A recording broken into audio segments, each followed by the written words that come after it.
Hi నమస్తే welcome to red TV నేను ప్రత్యూష. దేశవ్యాప్తంగా వినాయక చవితి సందర్భంగా ఎంతో అంగరంగ వైభవంగా ఎంతో ఘనంగా గణేష్ ఉత్సవాలు జరుపుకుంటున్నారు. చిన్న గల్లీ నుంచి పెద్ద నగరం వరకు వీధి వీధికి ఎన్నో గణేష్ విగ్రహాలు గణేష్ మండపాలు ఏర్పాటు చేస్తున్నారు. అయితే ఈ వాతావరణంలోనే ఆంధ్రప్రదేశ్ ఆంధ్రప్రదేశ్లోని అన్నమయ్య జిల్లా పీలేరు గ్రామంలో ఒక దారుణం చోటు చేసుకుంది. అదేంటంటే ఒక గణేష్ మండపం మొత్తం కూడా ఒక చిన్న ప్రమాదవశాత్తు మొత్తం కాలి బూడిదైంది. అసలు ఈ సంఘటన ఎలా చోటు చేసుకుంది? ఏ విధంగా జరిగింది? అని కూడా మనం ఇప్పుడు తెలుసుకుందాం. చిన్న దీపం వెలిగించేటప్పుడు వాళ్ళు సరైన జాగ్రత్తలు తీసుకోకపోవడంతో అక్కడ ఏదో అంటుకోవడం వల్ల మొత్తం కూడా మంటలు చెలరేగి ప్రమాదవశాత్ మొత్తం కూడా వినాయకుడి మండపం మొత్తం కూడా కాలి బూడిదైంది.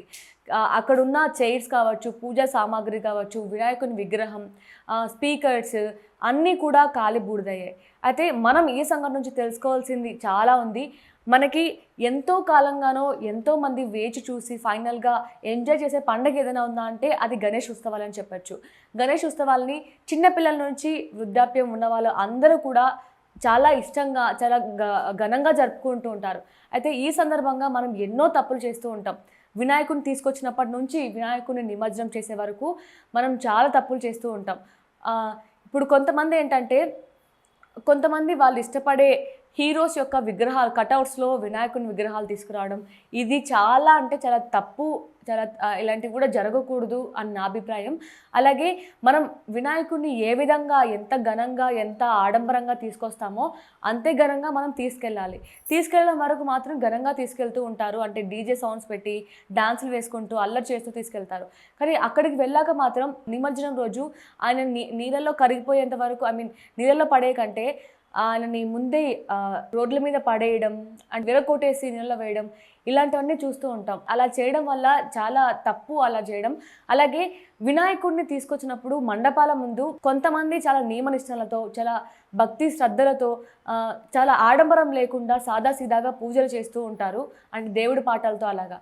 మరికొందరు మాత్రం ఎక్కువగా యూత్ మాత్రమే కాదు, కొంతమంది పెద్దవాళ్ళు కూడా తెలిసిన ఏజ్ ఉన్న వాళ్ళు కూడా ఇలాంటి తప్పులు చేస్తూ ఉంటారు. దేవుడి ముందే తాగి ఆర్కెస్ట్రా డాన్సులు పెట్టడం, రికార్డింగ్ డాన్సులు పెట్టడం, అలాగే సిగరెట్స్ కాల్చడం, అక్కడికి వచ్చే భక్తుల్లో ఉన్న అమ్మాయిల్ని ఇబ్బంది పెట్టడం ఇలాంటివన్నీ మనం ఎక్కువగా చూస్తూ ఉంటాం. అలాంటివన్నీ ఏవి కూడా చేయకూడదు. అలాగే ముఖ్యంగా ఇప్పుడు ఈ అన్నమయ్య జిల్లా పీలేరు గ్రామంలో జరిగిన సంఘటన నుంచి మనం తెలుసుకోవాల్సింది ఇంకొకటి ఏంటంటే దేవుడు ముందు ఈవెన్ దీపం పెట్టే ముందైనా సరే మనం చుట్టుపక్కల ఏవైనా పేపర్స్ ఉన్నాయా, అంటే ఏమైనా మంట రగులుకుంటే కాలిపోయే అంత ప్రమాదం జరిగే వస్తువులు ఏవైనా ఉన్నాయా, ఎలాంటి జాగ్రత్తలు తీసుకోవాలి ఇవన్నీ కూడా పాటించి మనం జాగ్రత్త వహించాల్సి ఉంటుంది. ఇలాంటి చిన్న ప్రమాదం వల్లే ఇంత పెద్ద ఘోరాలు జరిగే అవకాశం కూడా ఉంటుంది. అలాగే ఇక్కడ ఈ మండపంలో ఎవరు కూడా పిల్లలు పెద్దలు ఎవరు కూడా లేకపోవడంతో ఎటువంటి ప్రాణ నష్టం జరగలేదు, ఎవరికి కూడా ఇబ్బందులు జరగలేదు. ఒకవేళ అక్కడ ఎవరైనా ఉంటే చాలా ఇబ్బంది కూడా జరిగేది. సో ఇలాంటి తప్పు మళ్ళీ రిపీట్ చేయకూడదని మనం తెలుసుకోవాలి ఈ సంఘటన నుంచి. అలాగే గణేషుడిని తీసుకొచ్చే ముందు ఇప్పుడు మనకి బాగా వర్షాలు పడుతున్నాయి. ఇప్పుడు మాత్రమే కాదు, గణేష్ ఫెస్టివల్ అంటేనే మనకి ఎప్పుడు కూడా వర్షాలు వస్తూ ఉంటాయి. సో వినాయకుడిని తీసుకొచ్చే ముందు అక్కడ అంటే వినాయకుడు చాలా పెద్దగా ఉంటుంది కదా, సో వైర్ని అడ్జస్ట్ చేసే ముందు, వైర్ని పైకి తీసే ముందు, లేదంటే కనెక్షన్ తీసే ముందు చాలా జాగ్రత్త వహించాల్సి ఉంటుంది. ఎందుకంటే ఇప్పుడు వర్షాకాలం కాబట్టి వర్షాల్లో కరెంట్ కూడా చాలా ఈజీగా పాస్ అవుతూ ఉంటుంది, చాలా ఎక్కువగా పాస్ అవుతూ ఉంటుంది. సో ఎవరికైనా ప్రమాదాలు జరిగే అవకాశం కూడా ఉంటుంది. సో ఇలాంటి జాగ్రత్తలన్నీ కూడా వహించాల్సి ఉంటుంది.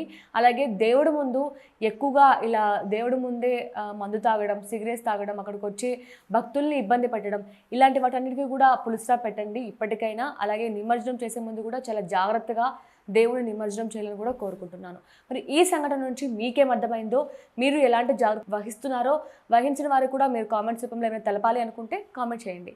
Thank you so much for watching.